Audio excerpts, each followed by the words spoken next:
सहनाववतु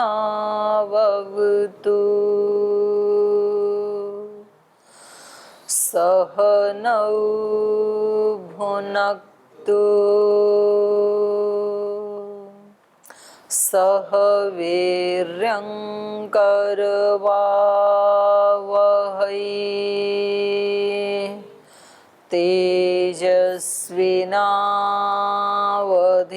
तेजस्विनावधीतमस्तु मा विद्विषावहै ॐ शान्ति शान्ति शान्तिः।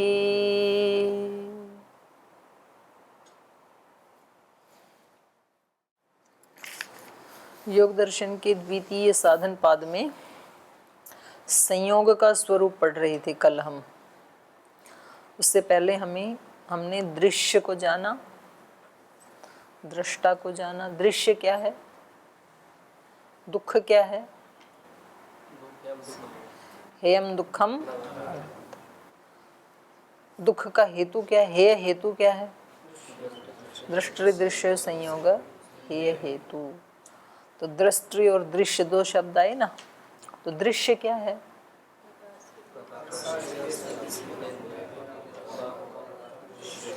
और दृष्टा क्या है,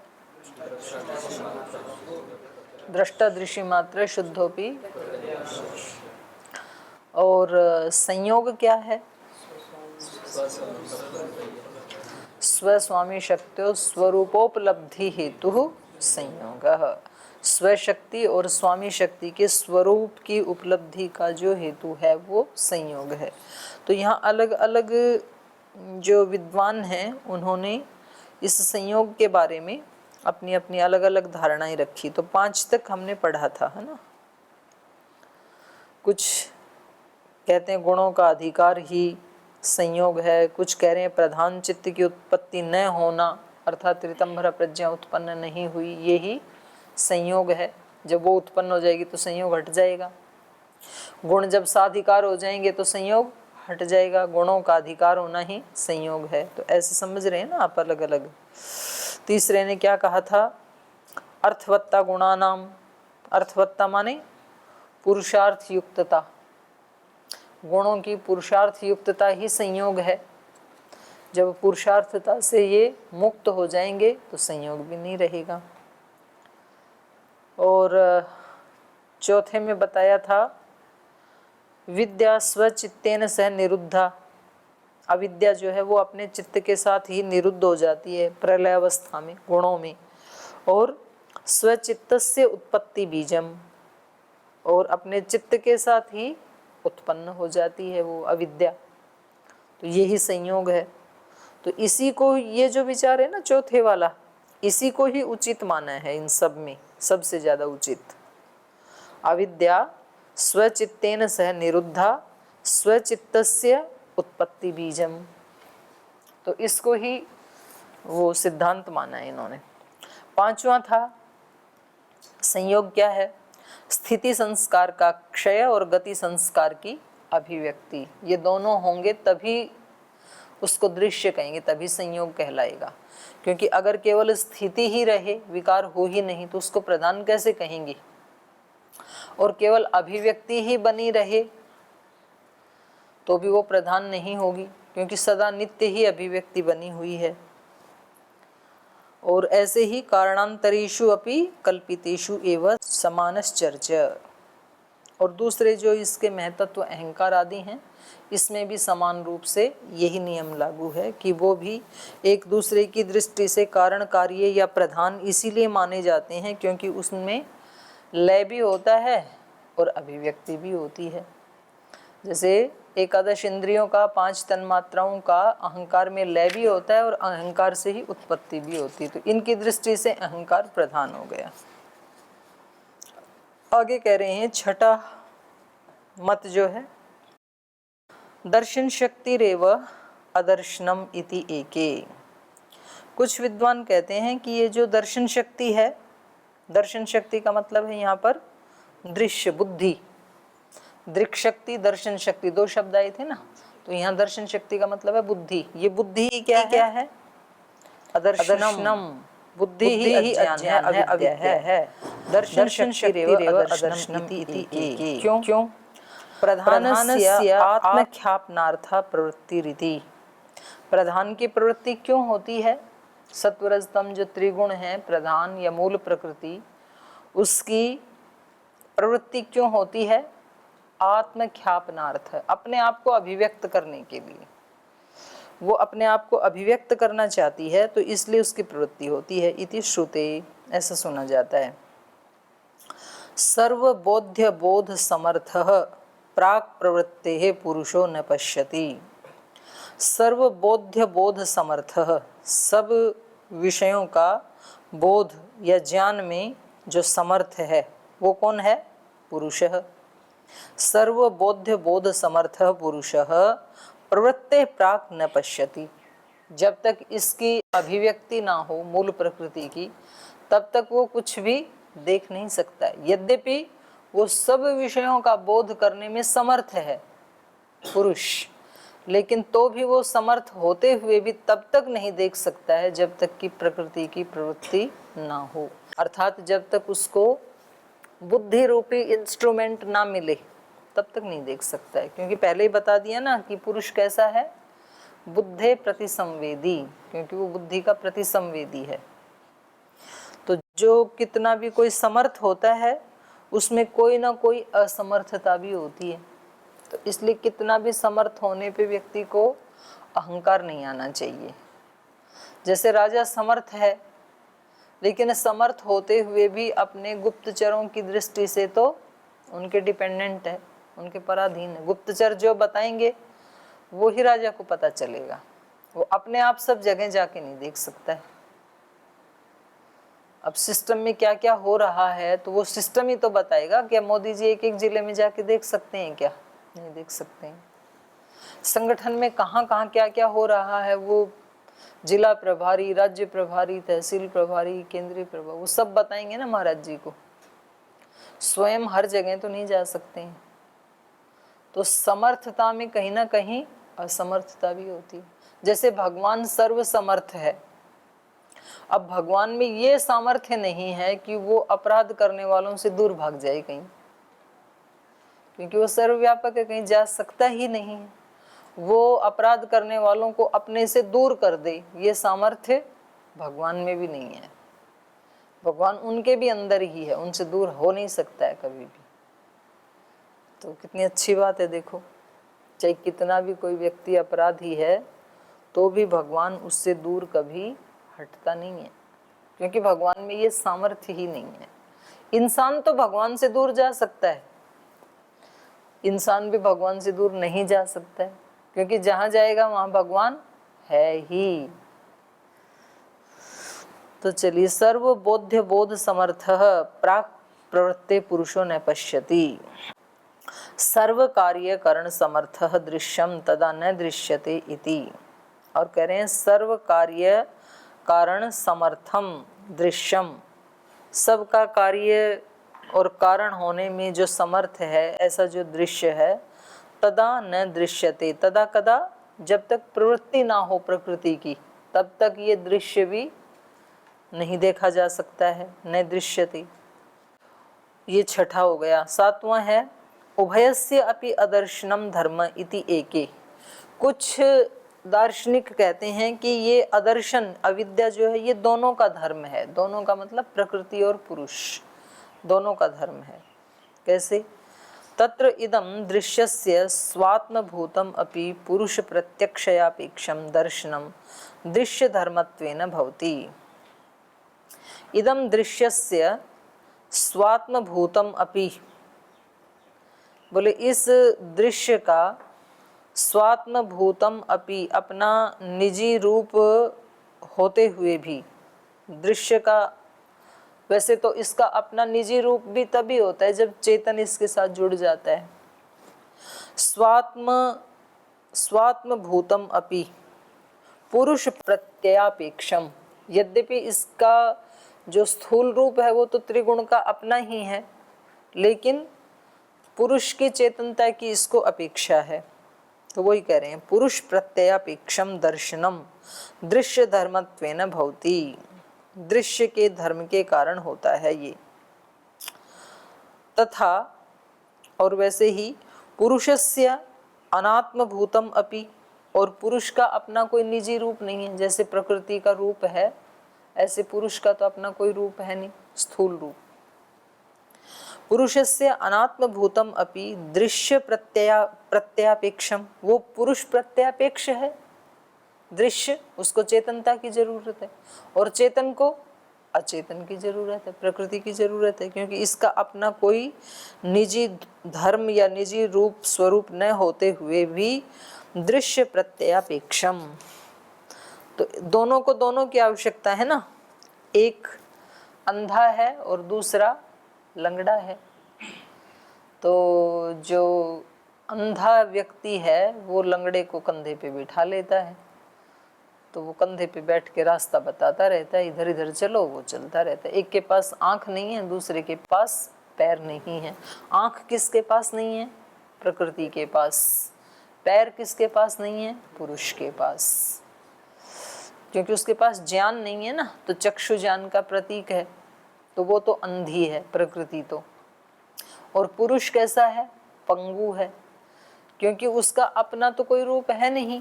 तो जब तक प्रकृति, शरीर, बुद्धि, ये दृश्य उसके सामने ना हो, तब तक ना वो भोग प्राप्त कर सकता है, ना अपवर्ग प्राप्त कर सकता है। तो दोनों ही असहाय हैं।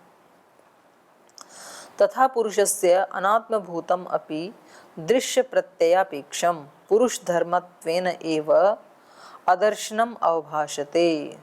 तो यहाँ पर पुरुष धर्मत्व से ही ये अदर्शन, अविद्या अवभाषते। वास्तव में तो पुरुष में अविद्या नहीं है, पर क्योंकि वो उसका अपना कोई रूप है नहीं, तो उसको दृश्य की अपेक्षा होती है। दृश्य की अपेक्षा होती है तो दृश्य के साथ उसका संयोग होता है। संयोग होता है तो ये पुरुष जो है ये अविद्या के से युक्त जैसा अवभासित होता है, लगता है कि यही अविद्या से युक्त हो गया।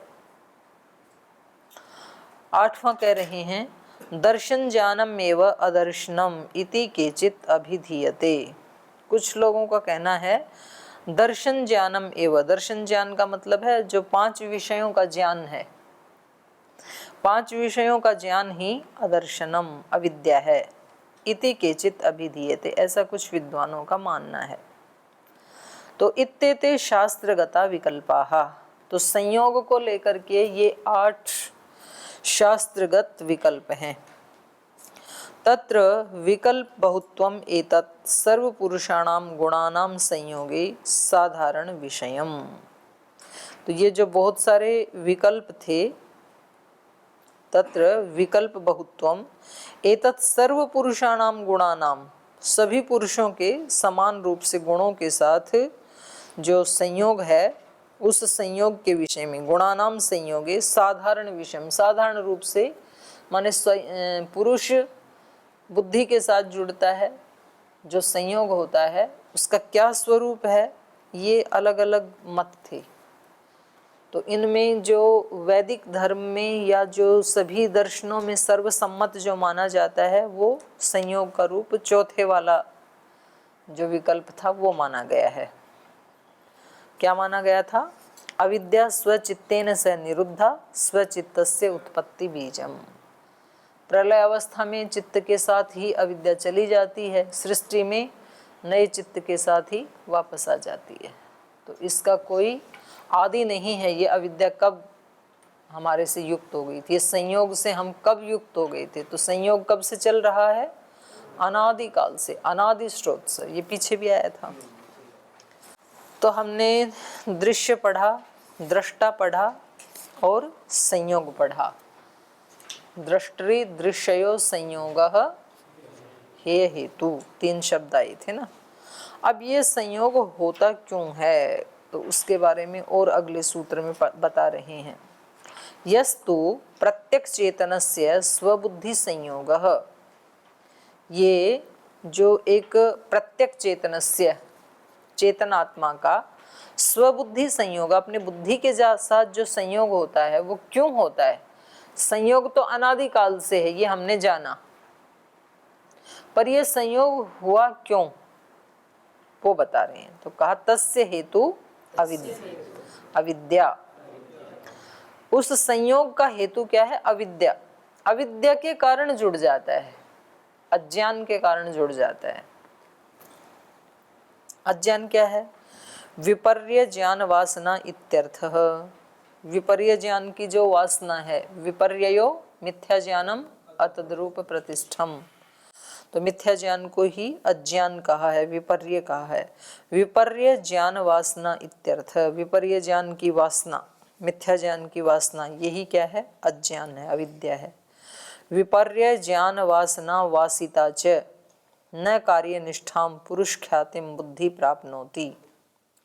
जो बुद्धि विपर्य ज्ञान वासना से वासित है या आवासित है, माने मिथ्या ज्ञान की वासनाओं से भरी हुई जो बुद्धि है, वह न कार्यनिष्ठाम, कार्यनिष्ठाम माने पुरुष ख्यातिम न प्राप्नोति। कार्यनिष्ठा क्या है बुद्धि की? विवेक ख्याति को प्राप्त होना। और विवेक ख्याति को प्राप्त क्यों नहीं हो पाती है? विपर्य ज्ञान की वासना से युक्त होने के कारण, अविद्या से युक्त होने के कारण कार्यनिष्ठा को अर्थात पुरुष ख्याति को प्राप्त नहीं कर पाती है। यही कार्य की निष्ठा है, कार्य की समाप्ति है। और साधिकारा पुनरावर्तते, एक होता है चरिताधिकारा, दो शब्द हैं, एक है साधिकार चित्त, एक है चरिताधिकार चित्त। चरिताधिकार चित्त का मतलब क्या होता है? जिसने भोग अपवर्ग दोनों को प्राप्त कर लिया, कृतकृत्य हो गया, उस चित्त को कहेंगे चरिताधिकार। और जिसने अभी भोग अपवर्ग को पूरा नहीं किया, भोग भी बचा हुआ है और अपवर्ग भी बचा हुआ है, तो ऐसे चित्त को कहेंगे साधिकार। अभी अधिकार सहित है तो अभी उसको वापस आना पड़ेगा, तो इसलिए कहा साधिकारा पुनरावर्तते। ये जो बुद्धि है साधिकार होने के कारण फिर वापस आ जाती है, फिर आ जाती है। सातु पुरुष ख्याति पर्यवसानाम कार्य निष्ठाम प्राप्नोति। ये जो बुद्धि है ये पुरुष ख्याति पर्यवसानाम, जब तक इसको पुरुष का ज्ञान हो जाएगा, पुरुष ख्याति हो जाएगी, पुरुष को पहचान लेगी जब ये बुद्धि अलग से, उसको ही क्या कहा? कार्य निष्ठा। जब उस कार्य निष्ठा को प्राप्त कर लेती है तब इसको क्या कहेंगे? चरिताधिकारा निवृत्ता दर्शन बंध कारणा भावात न पुनरावर्तते। तब ये बुद्धि हो जाएगी चरिताधिकार, इसके अधिकार जो है वो समाप्त हो गया, कृतकृत्य हो गया। तो ऐसे चित्त को या ऐसी बुद्धि को कहेंगे चरिताधिकारा। निवृत्ता दर्शना, निवृत्ता दर्शना माने अदर्शन दूर हो गया है जिसका, निवृत्त अदर्शना, अज्ञान अविद्या नष्ट हो गई है जिसकी, ऐसी बुद्धि। बंध कारण अभावात, अब बंधन के कारण का अभाव हो गया। बंधन का कारण क्या था? अज्ञान, और वो नष्ट हो गया, अदर्शन अज्ञान वो नष्ट हो गया। तो कारण का अभाव होने से न पुनरावर्तते, दोबारा जन्म नहीं होगा, दोबारा चित्त नहीं मिलेगा, दोबारा बुद्धि नहीं मिलेगी, दोबारा शरीर नहीं मिलेगा, तो कृतकृत्य हो गई प्रकृति।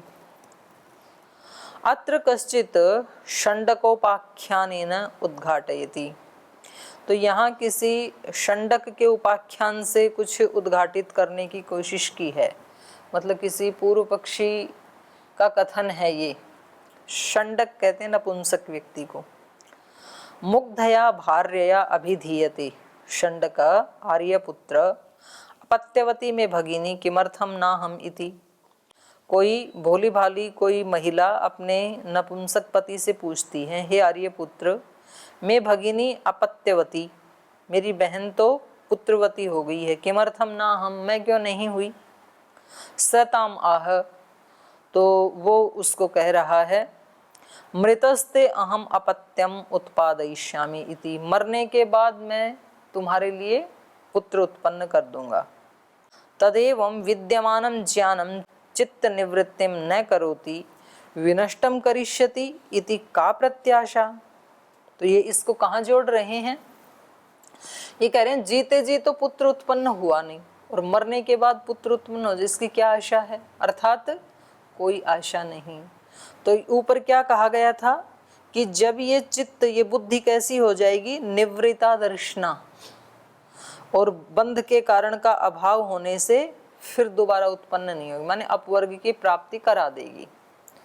तो ये कह रहे हैं कि जीते जी जो बुद्धि थी शरीर में, ये तो मोक्ष प्राप्त करवा नहीं पाई, और ये बुद्धि नष्ट होने के बाद या ये अविद्या नष्ट होने के बाद ये अपवर्ग को प्राप्त करवा देगी, ये इसकी क्या आशा है। समझ में आया क्या कह रहे हैं, पूर्व पक्षी का कथन है ये। इन्होंने क्या कहा था कि जब अज्ञान नष्ट हो जाएगा तो बुद्धि चरिताधिकार हो जाएगी, मोक्ष की प्राप्ति हो जाएगी। तो बोले जब ये अज्ञान सहित जो बुद्धि है ये तो मोक्ष प्राप्त करा नहीं सकी, और ये नष्ट होकर के मोक्ष प्राप्त करा देगी, ये तो ऐसा ही कथन है जैसे ये उपाख्यान में कहा गया है, ऐसा इनका कहना है। तो उचित नहीं है ना ये, मतलब ये जो दृष्टांत इन्होंने दिया ये यहाँ घटित नहीं होगा ना, क्योंकि यहाँ पर तो मोक्ष की प्राप्ति होगी ही तब जब अज्ञान नष्ट हो जाएगा, पर वहां उस व्यक्ति के मरने पर पुत्र उत्पन्न हो ऐसा नहीं है। तो ये दृष्टांत ठीक नहीं है यहाँ पर। तो ये वही बता रहे हैं, तथा इदम विद्यमानम ज्ञानम, ये जो विद्यमान ज्ञान है, चित्त निवृत्तिम न करोति। बोले जो हमारा विद्यमान ज्ञान है, विद्यमान ज्ञान हमारा कौन सा है, अज्ञान। इस समय हमारा जो विद्यमान ज्ञान है वो तो अज्ञान ही है ना। तो बोले ये जो विद्यमान ज्ञान है अर्थात अज्ञान है, ये चित्त निवृत्तिम न करोति, ये तो चित्त की निवृत्ति कर नहीं पाया। विनष्टम करिष्यति इति, और ये चित्त नष्ट होकर के अर्थात प्रलय अवस्था आदि में नष्ट होकर के, करिष्यति इति का प्रत्याशा, इसकी क्या आशा है, अर्थात कोई आशा नहीं है। तत्र आचार्य देशीयो वक्ति। तो बोले ये तो जो आचार्य देशीय है, मतलब जो थोड़ा बहुत पढ़ा हुआ बेचारा आचार्य है, वो भी इसका उत्तर दे सकता है, इसमें कोई बड़े आचार्य की जरूरत नहीं है, विद्वान आचार्य की। तत्र आचार्य देशीयो वक्ति, उसका वचन यहाँ पर कहा है, ननु बुद्धि निवृत्तिरेव मोक्षः।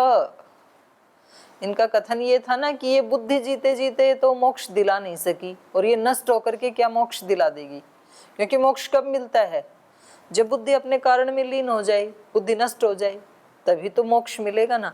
तो बोलिए जीते जी ये बुद्धि मोक्ष दिला नहीं सकी और निवृत्त होकर मोक्ष दिला देगी, इसकी क्या प्रत्याशा। तो ये कह रहे हैं कि भाई बुद्धि की निवृत्ति ही मोक्ष है, वो कारण कार्य का संबंध नहीं है उसमें। बुद्धि निवृत्त हो जाएगी वही मोक्ष है, निवृत्त होकर के दिलाएगी ऐसा नहीं है। ननु बुद्धि निवृत्तिरेव मोक्षः अदर्शन कारणाभावात्, अदर्शन रूपी जो कारण है, अविद्या रूपी जो कारण है, उसका अभाव होने से बुद्धि निवृत्ति, बुद्धि की निवृत्ति हो जाएगी। जब अज्ञान का नाश हो गया तो चित्त क्या हो गया, चरिताधिकार, चरिताधिकार हो गया तो बुद्धि की निवृत्ति हो जाएगी, चित्त की निवृत्ति हो जाएगी। तच्च अदर्शनम, और वो जो अदर्शन है, बंध कारणम दर्शनात् निवर्तते, तो वो जो बंधन का कारण था अविद्या, वो दर्शनात् विवेक से, ज्ञान से निवर्तते, निवृत्त हो जाएगा। अज्ञान का नाश हुआ मतलब ज्ञान की उत्पत्ति हो गई, और ज्ञान से अज्ञान का नाश हो जाएगा। तत्र चित्त निवृत्तिरेव मोक्षः, और ज्ञान हो गया, विवेक ख्याति हो गई तो चित्त की निवृत्ति हो जाएगी, और चित्त की निवृत्ति ही मोक्ष है। किमर्थम अस्थाने एव अस्य मति विभ्रमः। तो बोले जो उपाख्यान देने वाला है पता नहीं अस्थान में इसकी बुद्धि भ्रष्ट क्यों हो गई, ये यहाँ पर ये दृष्टांत लगेगा ही नहीं, ये दृष्टांत दे क्यों दिया, दे क्यों दिया इन्होंने, पता नहीं क्यों इनकी बुद्धि भ्रमित हुई। आगे चलिए, तो हेय हो गया, हे हेतु हो गया, अगला क्या है, हान। हान किसे कहते हैं, हेयम दुखम, अवतरणी का पढ़ रही हूँ। हे क्या है, दुख, और दुख भी कौन सा, अनागत दुख। हेयम दुखम अनागतम, है ना। हेय कारणम, हेय का कारण क्या है? हेय कारणम च संयोगाख्यम सनिमित्तम उक्तम। हेय हो गया अनागत दुख, और हेय का हेतु क्या था? संयोग। और वो संयोग हमने हेय कारणम च संयोग आख्यम, हेय का कारण संयोग को कहा है, तो वो संयोग हमने सनिमित्तम उक्तम, विस्तार से हमने बता दिया, कारण सहित निमित्त सहित हमने बता दिया है। अतः परम हानम वक्तव्यम। तो अब हेय और हेय हेतु के बाद अगला तीसरा पॉइंट है हानम। तो हान क्या है? तद अभावात संयोगाभावो हानम तदृशेः कैवल्यम। तद अभावात, उसका अभाव होने से, किसका अभाव होने से? जिसका पिछले सूत्र में वर्णन किया, अविद्या का। आदर्शन कहीं अविद्या कहीं एक ही बात है। तद अभावात, उस अविद्या का अभाव होने से संयोगा अभाव, संयोग नहीं होगा, क्योंकि संयोग का कारण क्या बताया? तस्य हेतु अविद्या, और उस अविद्या का नाश हो गया तो संयोग नहीं होगा, संयोगा अभाव। तो अविद्या का अभाव होने से संयोग का अभाव हो जाएगा, और संयोग का अभाव होना ही हानम, हान है, सुख है। अपने स्वरूप में प्रतिष्ठित होना ही सुख है, अपनी निजता में प्रतिष्ठित होना ही हान है, सुख है। हान माने सुख, शाश्वत सुख, मोक्ष, अपवर्ग, तो कुछ भी कह सकते हैं आप उसको। तद अभावात संयोगा भाव हानम तदृशेः कैवल्यम। वो हान क्या है? दृशेः कैवल्यम, दृष्टा का या पुरुष का कैवल्य, केवल की अवस्था, जो अपनी निजता में है, केवल है पुरुष जो, वो ही सुख है। तो अपने साथ रहना ही सबसे बड़ा सुख है। आत्मन्येव आत्मना तुष्टः, अपने आप में, अपने आप से जो संतुष्ट है वही शाश्वत तुष्टि है। तो तदृशे कैवल्यम, तो कहा यही इस दृष्टा की कैवल्य अवस्था है। कैवल्य योग कई करवाते हैं ना, कैवल्य धाम, कैवल्य योग। तो कैवल्य योग क्या है? अपने स्वरूप में प्रतिष्ठित होना, यही कैवल्य है, यही मोक्ष है, यही हान है। तस्य अदर्शनस्य अभावात, वो जो पिछले सूत्र में अदर्शन आया था, अविद्या आया था, उसका अभाव होने से बुद्धि पुरुष संयोग अभाव, बुद्धि और पुरुष के संयोग का अभाव हो जाता है। और बुद्धि और पुरुष के संयोग का अभाव हो गया तो आत्यंतिक बंधनोपरमा इत्यर्थ, बंधन अत्यंत उपरम हो गया। थोड़ी देर के लिए बंधन उपरम हो जाता है सुषुप्ति में। जब हम रात को गाढ़ निद्रा में सोते हैं तो हम प्रकृति के साथ जुड़े नहीं होते हैं, अपने स्वरूप में चला जाते हैं ना, आत्मा, शरीर के साथ संपर्क नहीं होता है, लेकिन सुबह उठते फिर हो जाता है। तो ये उपरम कैसा है? अल्पकाल। लेकिन यहाँ पर ये ज्ञान के कारण जो संयोग का अभाव हो गया, ये कैसा उपरम है? आत्यंतिक बंधोपरम, अत्यंत बंधन का उपरम है। तो सांख्य में भी कहा ना, त्रिविध दुख अत्यंत निवृत्ति अत्यंत पुरुषार्थ, अत्यंत निवृत्ति हो जाती है 3 प्रकार के दुखों की, लेकिन पुरुषार्थ भी अत्यंत करना पड़ेगा। तो इन्होंने कहा आत्यंतिक बंधनोपरम इत्यर्थ एतद हानम। इस बंधन का जो कारण था अविद्या, इससे अत्यंत मुक्त होना, इसका अत्यंत अभाव हो जाना, यही हान है, यही मोक्ष है।